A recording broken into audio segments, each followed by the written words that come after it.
Is AI ruining creativity? An AI generated that video title for me. All right, let's do this.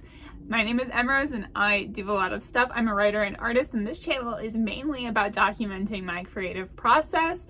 So if you'd like that kind of stuff, you can join me down below. But also sometimes I delve into topics like this one today. What is the future of AI when it comes to creativity, particularly from the perspective of art and writing? I have a lot of thoughts on this, but also I'm no expert. I am in no way going to be able to cover absolutely every aspect of this issue, and I'll definitely be mentioning some people and linking some people down below who have really interesting perspectives on this topic. I try not to be like very anti-technology and be like, technology is coming for your job.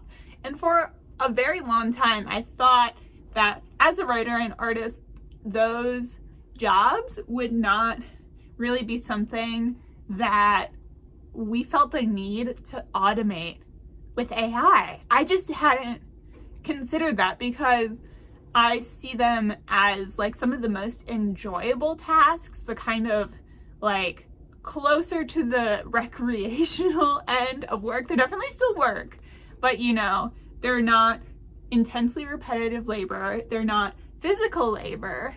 So why would we automate them when people enjoy them? But actually, what I've come to find, especially with the writing front, people hate writing way more than I expected. So that's interesting. We'll definitely talk about that more as we dive in. But let me give a basic primer on why AI is having such a big moment right now, with a little bit of history that I did some research on. So I read this really good article on babble.com, of all places. They have a blog, and I'll link this piece down below. It's called Will Artificial Intelligence Replace Writers? And it has some interesting information about the history of writing AIs. Now, like I said, we're also going to talk about art in this video, but some of the programs that are being used are like developed by the programs. Oh God, this is going to happen throughout this video where I just say words that aren't specific enough. I know I'm messing up. I'm really trying. I'm trying. We're working toward this direction of the creation of OpenAI, and I'm trying to give you the backstory of that. So apparently what could be argued as the first AI writer ever wrote love letters. It was in 1953, and a programmer named Christopher Strachey created, kind of picture like a Mad Libs type of situation. So it had like a formula where it would say, you are my adjective noun, period, my adjective noun, adverb, verb, your adjective noun, blah, blah, blah. And then they gave the AI writer, or the love letter writer, a bunch of inputs for the different nouns and adjectives, verbs, adverbs, all of that. So it would spit out something random. As you can imagine, and this is why I liken it to Mad Libs, it was like not necessarily something that makes sense, because the way the English language works, it's not just like you can throw any adjective and noun together and have like coherent love letters. There is a structure, there is a format, there are just situations in life that don't make sense, okay? But that's where things kind of got started. You know that meme that's like, I forced an AI to read 500 sitcom scripts and this is what I generated, or whatever. Some of those are, I think most of those are not real, and people just make funny supposed outputs. However, things like that where people have trained script writers or similar type book writers on a certain set of material to try to have them emulate those conventions have existed for like a surprisingly long time. These things have been around since like the 1960s. People have also worked on like chat bots and stuff like that. I'm sure that we, to a degree, have interacted with many of these things without really thinking of them as AI.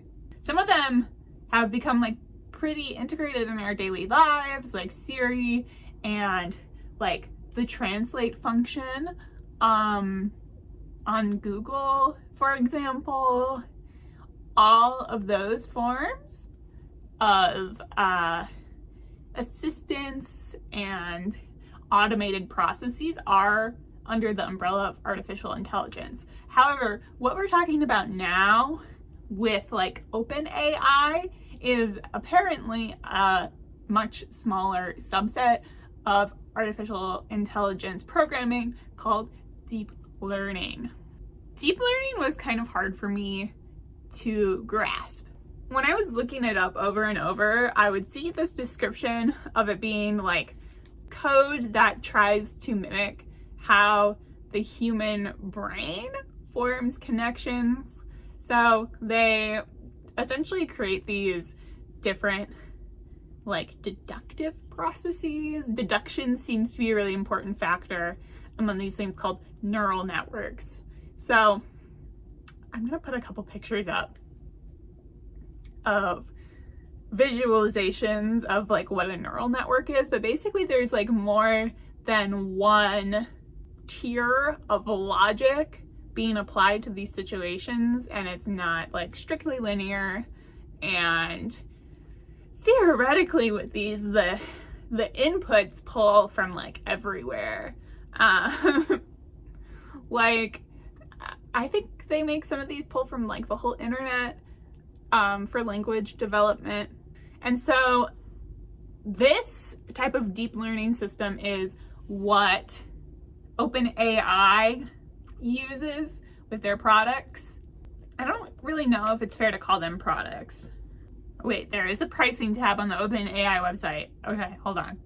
OpenAI's DALL-E, which is an image generator, appears to charge up to 2 cents per image to app developers, where that is like built into the app. It's a little bit more confusing to me for the language models, but suffice to say that like if you use their language models, it's again similar. It's like up to, looks like 2 cents for 750 words. I know that some of these are being offered for free to a lot of individuals and startups to try out for periods of time. But it's worth noting that when you try out these, it is making them better. It's doing something free for the developers. You are giving them more inputs for the AI to learn on, which you may or may not want to do depending on your stance on these things. Did I mention? Okay, the art one is called DALL-E, DALL-E, all caps, like this. The current language model is called GPT-3, and as of recording this right now, they just released a chat version called Chat GPT that people are starting to try out, and that is supposed to mimic a more conversational style. So basically all of these different iOS and Android apps use DALL-E to, you know, like take your face and turn it into stuff, which is what we're going to talk about next, because I think that's a really accessible entrance point for us to get into that conversation. And then we'll get into me trying some of the writing ones so you don't have to. How does that sound for a video? Okay.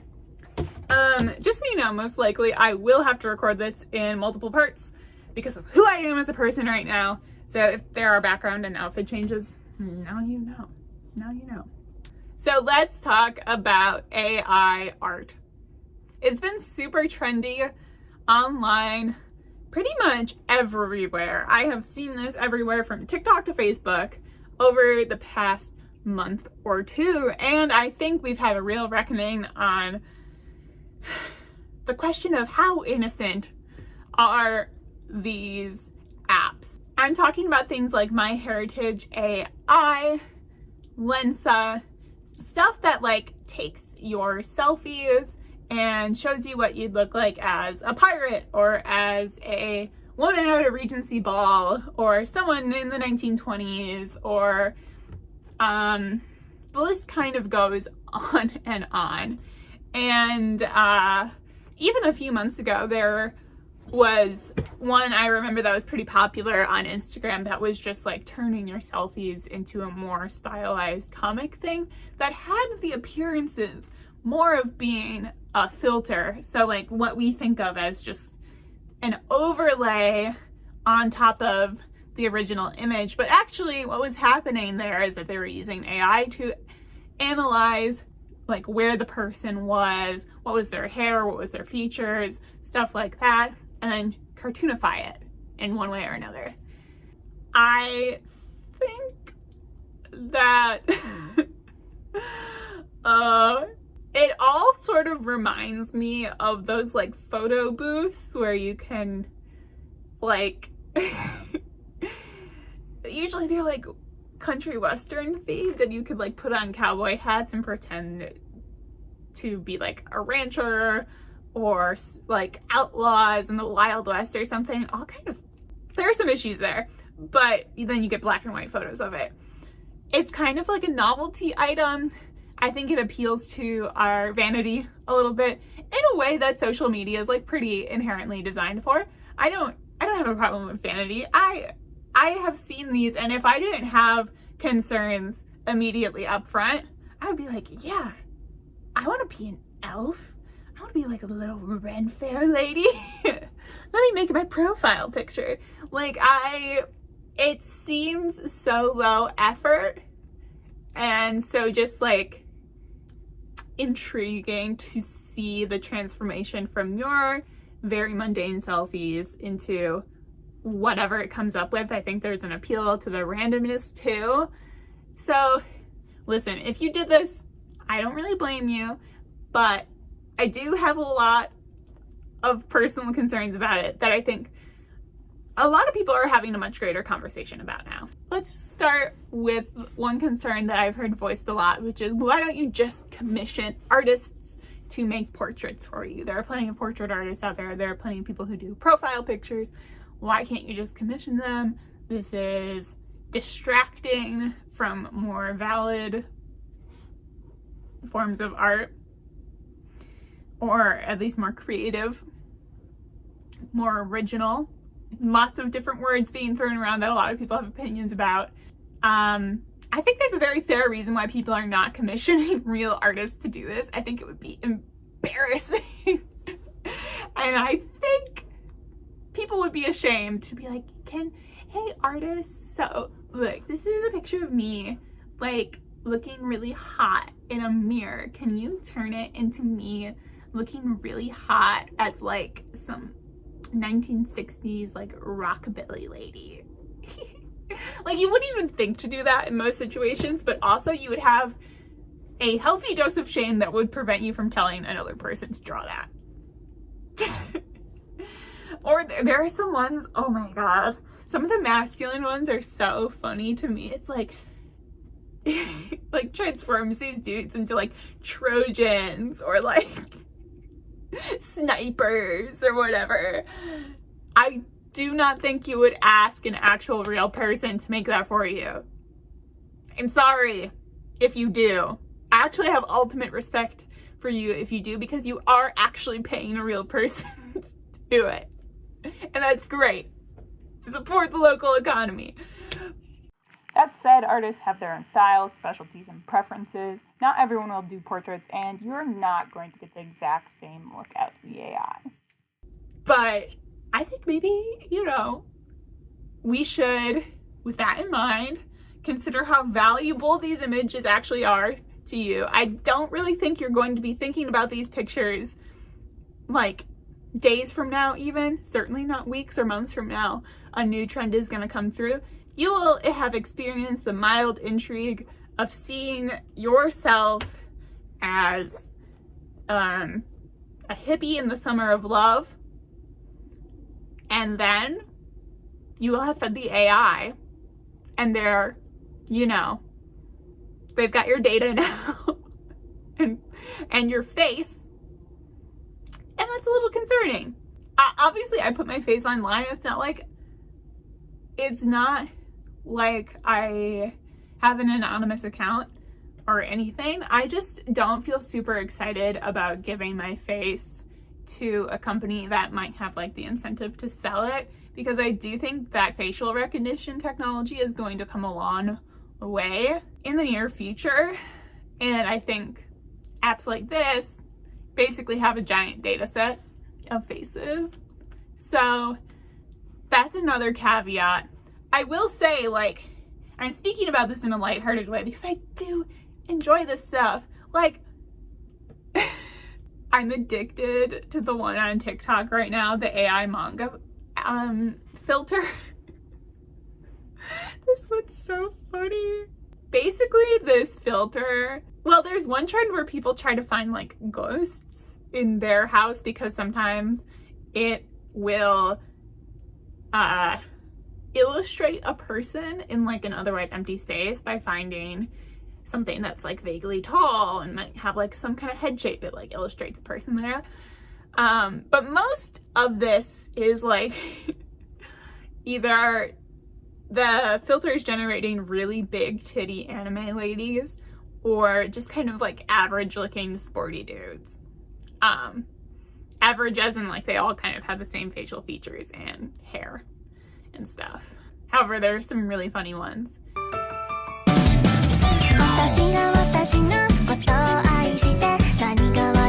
And I think part of my fascination with it is like the before and after.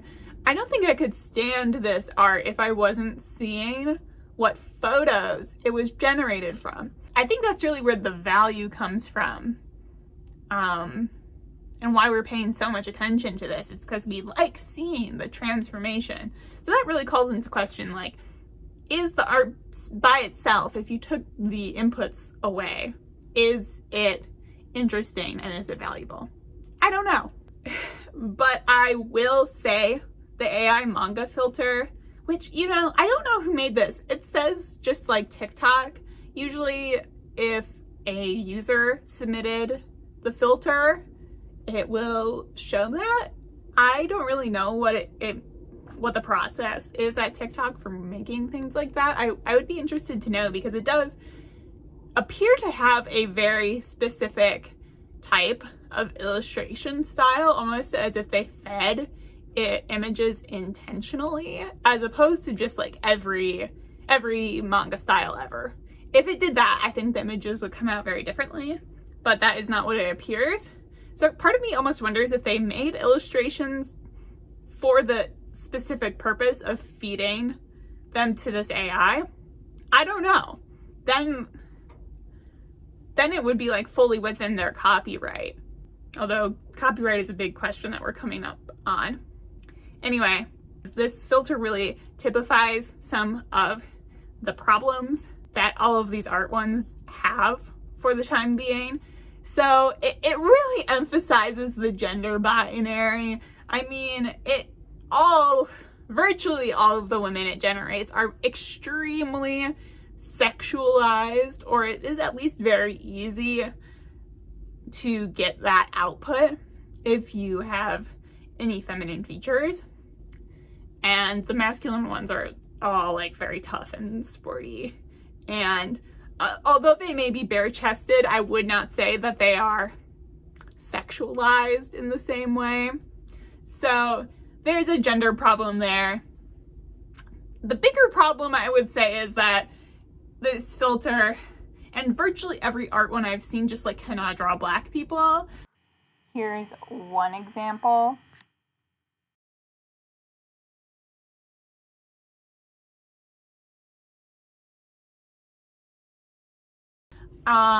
It can barely draw brown people. Like any amount of melanin in your skin just seems to really trip it up.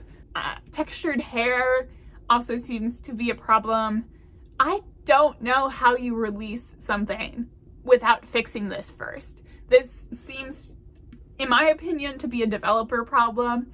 People make these things. It's not as though they are intelligent, independent beings that made themselves and they just made themselves racist. Like, we failed, or whoever the developer team was, failed to put enough information about people with brown skin into the programming. It failed to put enough information about people with textured hair in.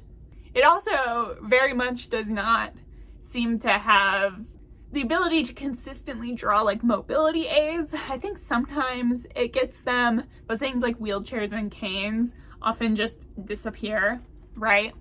So I just want to emphasize, we are not helpless to fix this. We can totally fix this. Although, maybe I'm wrong.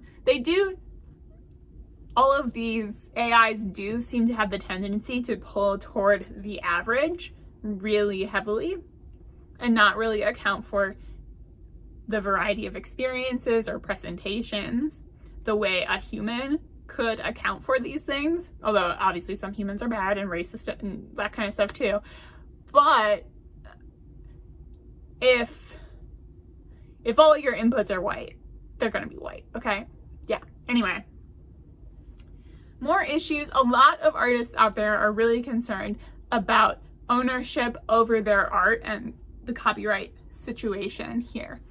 As far as I can tell, you can pretty much make DALL-E generate an image in like anybody's style. It will pull from anybody whose work is on the internet.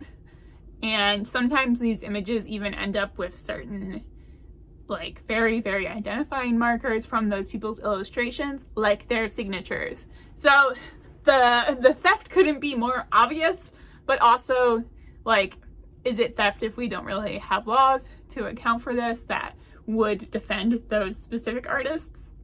It doesn't really seem like we do right now. Overall, there's a concern about these art apps, and as we will talk about in a moment with the writing apps, that AI is devaluing the profession.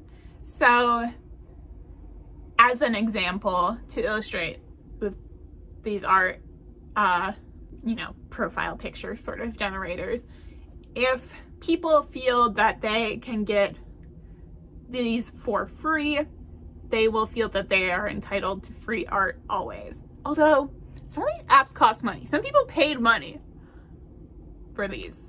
I have mixed feelings about this. I do think it's true in one sense, although on an individual level, I don't think the people who devalue art so much that they expect free art all the time really present it as viable customers to like any independent artist ever, I don't think it's really changing too many people's minds there. Although I do think companies want to reduce their creative staff. And I think AI presents an option for them to do that. Okay. And they will absolutely jump at the chance to do that, even if it makes things worse. Yeah, I think corporations are very intrigued by the idea of automation in any capacity because staffing is such a huge cost. But personally, I think staffing is worth it. What's funny to me is like when you get the outputs of any of these AIs so far, you still need a human to discern the ones that are actually good. The AI can't tell which ones are good and which ones are bad and unintelligible,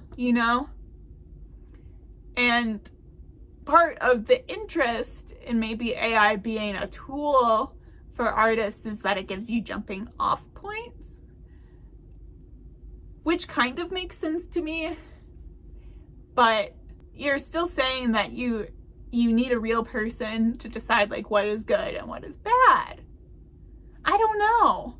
This went on way longer than I expected, but stick with me and let's jump into the writing AIs that I tried out, okay? Literally tried out so you don't have to. I was not particularly keen to be giving them my free labor by trying these out. However, I did anyway. So as we talked about, language-based models for AI have been around for a really long time. And in some sense, like intuitively, I thought that these language models would be pretty advanced compared to the art ones because, I don't know, the idea of teaching an AI a language seems more intuitive to me. I know that we can translate things automatically, so does that mean that we have programs that understand a language? What I found was that that was not necessarily the case, and I'll show so many examples. It was honestly quite a funny time, but I couldn't shake this feeling of everything being kind of Mad Libsy and samey.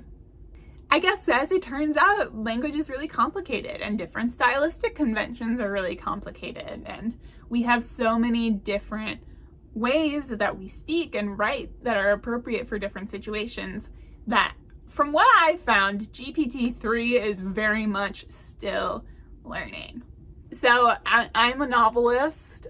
I write fiction, specifically fantasy, okay? So the idea of AI written novels like really perturbs me.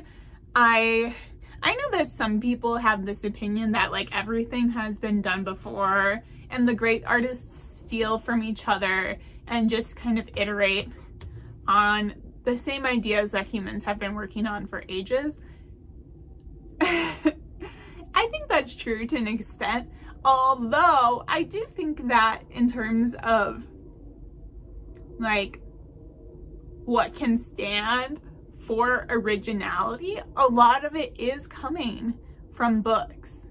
Like in terms of our artistic output, I think movie studios often look to already published books to be the next great thing, for example, right? So people see value in the relative originality of novels. I don't really know why we would want to automate that. I don't know why we would be excited to read novels that just pull from already inputted novels. I don't know. That doesn't excite me. Obviously, like I said, everything, I want to be clear, everything is drawing from already existing influences. That's how we learn to create. But I don't want just like the average amalgamation of everything that has already been created. And that is more my sense of what an AI novel writer would be like. But is that what they are? I tried Sumo Write. That was the first one I tested out. Oh my god, not Sumo Write. It's called Pseudo Write. I don't know why I thought it was called. I thought it was like Sumo Write, maybe? A lot of these sites take a really long time to load, presumably because a lot of people are drawing on the AI at any given time, or at least on the startup developers' servers. It seems like they have fairly limited capacity right now. I just thought was interesting. Pseudo Write pitches itself as a writer's block tool. It calls itself an AI-powered writing assistant. Basically, you can input part of a story, a few paragraphs, and then once you hit a stumbling point or you want to be prompted to move further on, you can have it generate like another few paragraphs based on whatever you put in. I'll put my video up on the screen. I mean, I think there's a lot to kind of be learned based on your reactions to what is written and whether or not you like them. I think that is kind of a way of honing in on your voice or honing in on like the decisions you actually want to make. So I am kind of compelled by that. I didn't, I mean, it's not like it was complete nonsense, but the paragraphs that were generated weren't super sensical. No, they just weren't. There are a couple of other features here too, like you can highlight one section and you can ask it to do like a huge variety of different commands. It's stuff like you can expand the description or shorten the description. There's a prompt that's like show don't tell, where it'll rewrite everything to be more sensory and descriptive as opposed to an account of the events occurring from a greater distance. And then it does, the app itself does suggest that you take the prompts and then you change them to meet your needs, right? You edit them within that area. It feels kind of like a game to me, which is not entirely pointless, but I can't imagine writing like this. Oh, just exhausts me. Like, I think it like I was saying, it demonstrates and gives you examples of moves that you can make to improve your writing. But you still have to be pretty discerning to tell like what's an actual improvement and what actually helps your story. So I got tired of it pretty quickly. Pretty much all of these apps present themselves as a jumping off point, like the art ones do too, as like a sketch or a basis for photo manipulation or a way to churn out more ideas more quickly. I guess for some people the idea process is like really grueling. I also tested out another one that I actually put my real credit card information in for, so definitely do not do this. I had to do it for the free trial though. So it was jasper.ai. This one is much more designed to be like a workflow product. It's designed for copywriters. And I will say I work as a freelance copywriter, and there are some tasks that I don't necessarily relish, okay? Like some things can be difficult. I imagine if you were a product copywriter, that is a very repetitive task, okay? And automating it could make it much more enjoyable. So if you have 100 products in a collection, you can create something unique for all of them without going insane. Something else that I along with a lot of other people don't exactly like is titling things in an optimized way that will, you know, get good results. So titles of articles are really important. Titles of videos, as I'm sure you know, are super important in terms of engagement and whether people actually want to hear what you have to say. And Jasper presents itself as a tool to help with some of the decision fatigue that comes with that. What I do think is interesting is on their website, they show like the marketers that they are used by, and HarperCollins is one of them. That just jumped out to me since it's like a book thing. I really wonder what HarperCollins is using this AI for. I don't know. Overall, the message is like you can create better content way faster. 10 times faster is what this says, in fact. The thing about that to me is like, do we need to be making content faster? Does that imply that we'll be making more content? I don't know. I want to know that. I don't think we need more content. I think we are having a scourge of content right now, and we need to be saying things that are actually worthwhile. Hot take. Anyway, Jasper generated some titles for this video for me, which I want to show you, or I want to read to you first. I think the inputs I put in were artificial intelligence, ethics, creative fields, art and writing. Here's what they came up with. How do we survive in a dystopian future where art is banned? AI ethics. That's not really what I was going for, but that one's my favorite. Should AI be used in creative fields? Ethics of artificial intelligence. Okay, that's kind of plain. I did ask for these to be funny and witty because you can specify the tone that you want, which I think is a really useful function, but not always one that yields results. This one, I think I mentioned earlier, is AI ruining creativity? The ethics of artificial intelligence. The rise of AI, 4 ethical dilemmas we will soon face and how to prepare for them. Okay, very specific. That one is pretty good. Should we fear artificial intelligence? What happens when AI goes bad? Is AI ruining our creative industries? Should AI be used in creative fields? Funny debate. That one just threw the word funny in there because I put it in the tone box. Okay. Should AI be used in creative fields? The pros and cons.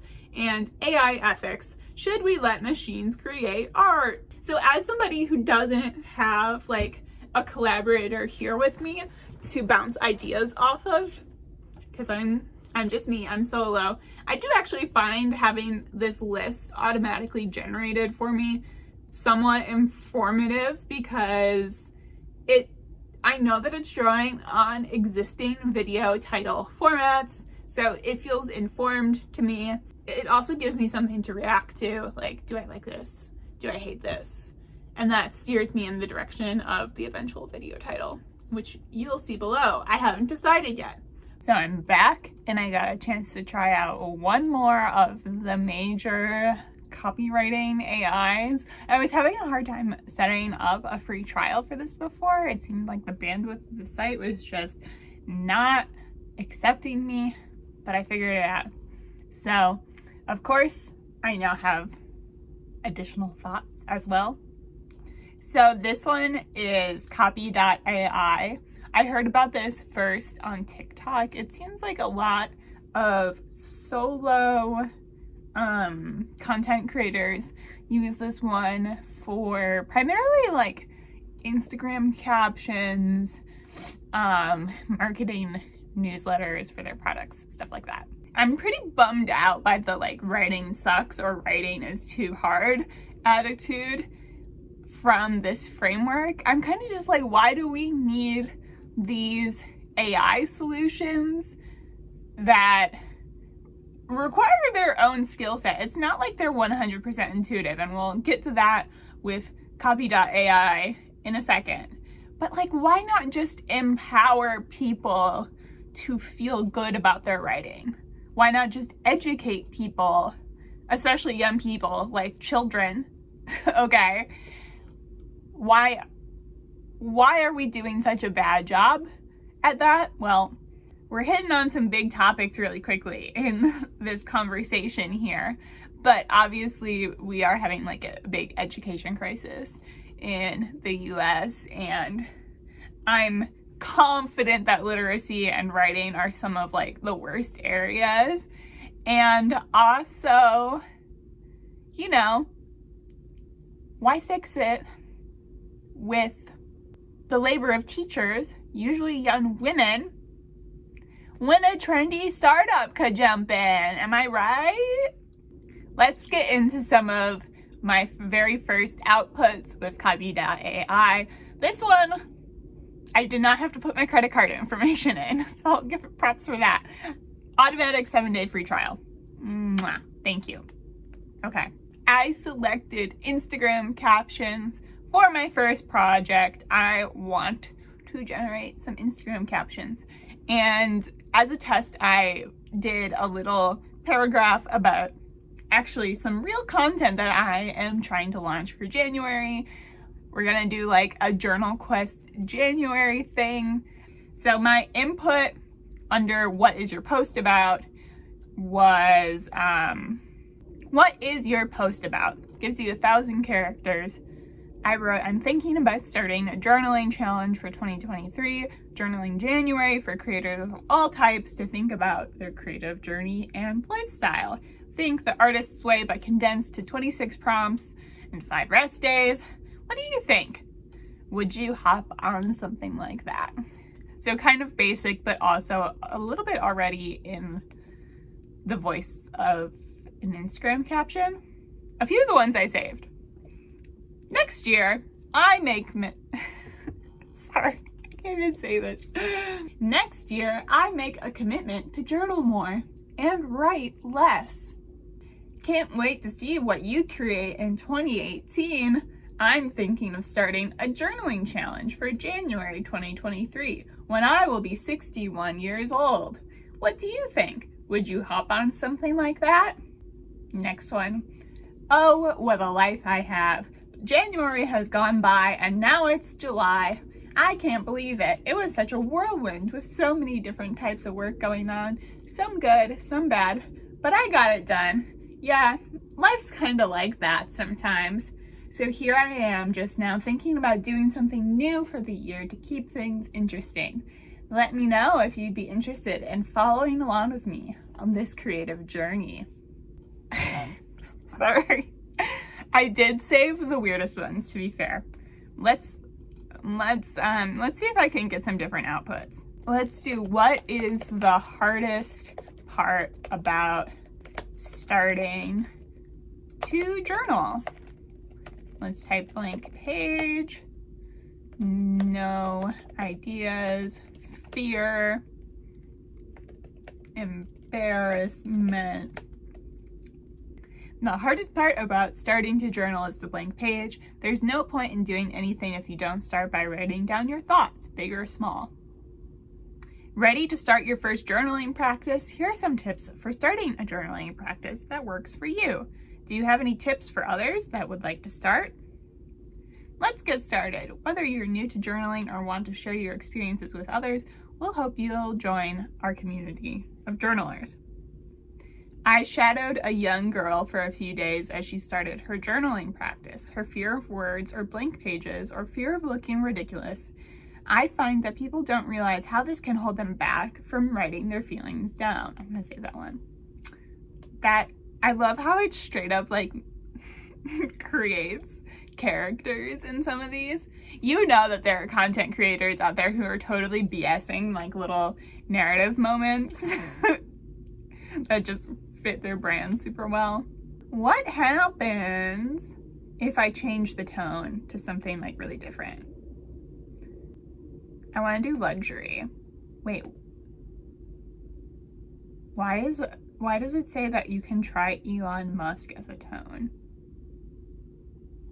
I'm doing it. The hardest part about starting to journal is the blank page. What do? I'll help you take your first step towards becoming a better version of yourself by showing you how to get started with 7 steps. I'm a big fan of Seinfeld. Okay, automatic save. Anyways, it made me think of the funniest thing I've ever heard about journaling.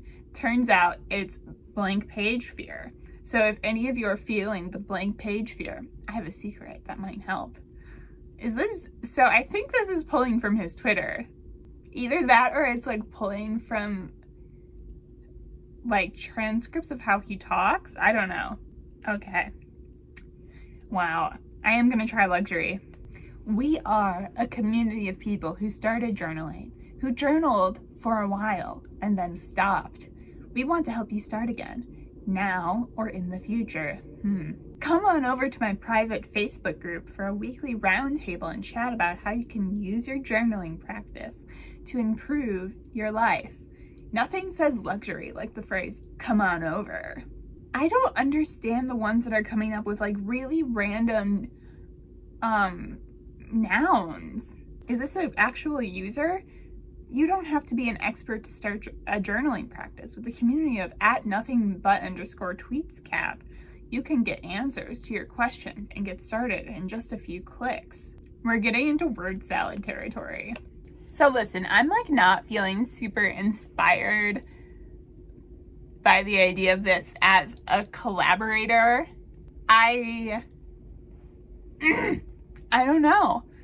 A lot of these things that all of the tools I used generated feel very Mad Libs to me still. There's a certain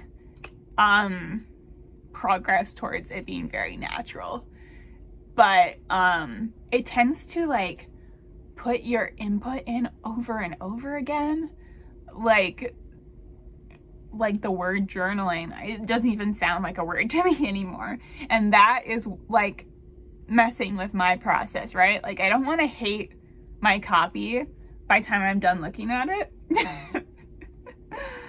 So that's difficult for me. I do think there must be a more functional way to make GPT-3 work. I think since I just dabbled with this a little bit, I could probably do a lot to improve the specificity of my inputs, and, you know, it's not like you're meant to use the outputs directly, you are meant to edit them. And that would be a big adjustment to my workflow. It would basically have to be a tool for me to learn. It would require a certain amount of tech literacy, which I think is going to be a big part of our conversation about like AI usage in the future. It's not like automatic. I think that is one of the words that we think of when we think of these AI processors, is like, oh, stuff happens really easily and automatically. But no, I think it is just going to be another technological process for us to learn. I do have concerns about people using GPT-3 based tools in academic settings because of plagiarism. And I don't necessarily mean like plagiarizing whatever content the AI is pulling from. I mean that when you put in very basic inputs, it does seem like it comes out with very, very similar outputs. And that could give the appearance of, you know, a group of 20 students in a class all writing essentially the same thing. The question of ownership and plagiarism and all those things, copyright, it's still very confusing to me, especially looking at the difference between the art examples and the writing examples. I feel like with the AI art engines, like most of them have a particular look, a particular default style that makes it obvious that at least if you've been exposed to some AI art, you can like recognize that it was not made by a single person, a single artist. And I think to me it would be acceptable in that situation to just like caption it, oh, made with DALL-E, or a photo manipulated by XYZ artist in conjunction with DALL-E or whatever. Like, that makes sense, but I don't really know if we're going to see people disclose that in general. So we're about to have a bunch of like undisclosed AI images floating around the internet, and some of them can mimic artist styles very convincingly. So that's about to get really confusing. And then I don't know if people are going to attribute any of their writing work to these GPT-3 tools. And I don't know if they should have to. I mean, clearly some people are using them already, and I haven't seen any sort of like attributions, but I would be more comfortable with the idea of that being present, at least on like the top of the web page, the bottom of the web page, top of the news article, on the byline or whatever. So far, not a lot of my outputs made with these AI writing tools inspire me to read. They're not super engaging. They read as kind of fillery and fluffy to me, and obviously that's not the goal. The goal is to make engaging, hyper engaging content more quickly with fewer people. So I don't think we're there yet. I don't know what this means for creativity. I'm very interested in what any of you watching this video think about this process. To me, I find it kind of stifling, but I'm open to the idea of this being at least an option in workplaces now and in the future. Marketing workplaces, agencies, content, writing spaces. I can see the potential there, but I just feel that it's kind of dull right now. Thank you for sticking with me for such a long video. If you're new here and feel like sticking around, I would love that. It helps my channel out so much, so you can subscribe down below. Video essays like this I work on every once in a while. Otherwise, what you can expect from me is sort of just like day-to-day, artistic, life type things. Fun little projects, and you know, I got some cool stuff planned for 2023. So I would love to have you part of this community. I think it's kind of fun to have people to listen to when I'm working on stuff in solitude in my tiny little studio here. So that's what I hope to give to you in return. You can follow me on Instagram, TikTok. I'm not on Twitter anymore. Goodbye, that whole space blew up. I will be announcing some fun journaling challenges very soon, if any of you are interested in that.